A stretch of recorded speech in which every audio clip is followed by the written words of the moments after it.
Bonjour et bienvenue à tous. Vous êtes bel et bien sur votre chaîne d'information préférée, Actualité africaine. L'information nous place au sommet du monde et nous avons pour préoccupation majeure de vous informer non seulement sur l'actualité à l'échelle continentale, mais aussi mondiale. Alors, si vous êtes nouveau sur la chaîne, pensez à vous abonner. En réalité, aujourd'hui encore, n'est-ce pas, faisons un petit tour du côté du Mali pour déguster la quintessence de l'information selon laquelle les vols de l'ONU auraient été temporairement suspendus au Mali, ainsi que la discussion avec les autorités.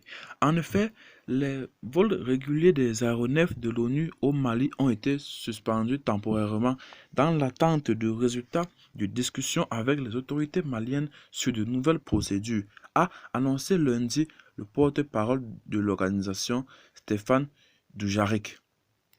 Nous avons dû nous adapter à la nouvelle situation. Cela concerne particulièrement nos vols réguliers qui ont été temporairement suspendus, a-t-il déclaré lors de son point de presse quotidien, sans préciser si cette nouvelle situation était due aux sanctions prises récemment par la CEDEAO contre la junte militaire au pouvoir et qui inclut une fermeture de frontières.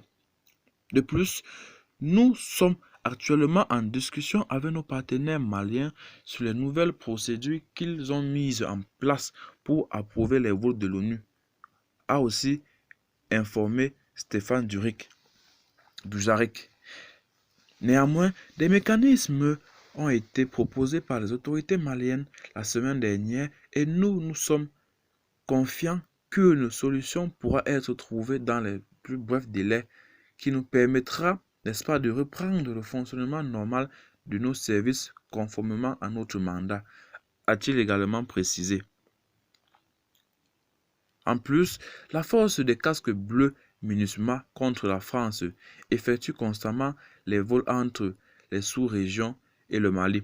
La semaine dernière, la junte au pouvoir à Bamako, depuis le putsch d'août 2020, a fermé ses frontières aux États de l'Organisation des États ouest-africains, CEDEAO, après que cette dernière eut fait de même pour sanctionner le projet des militaires de se maintenir à la tête du pays pendant plusieurs années sans élection.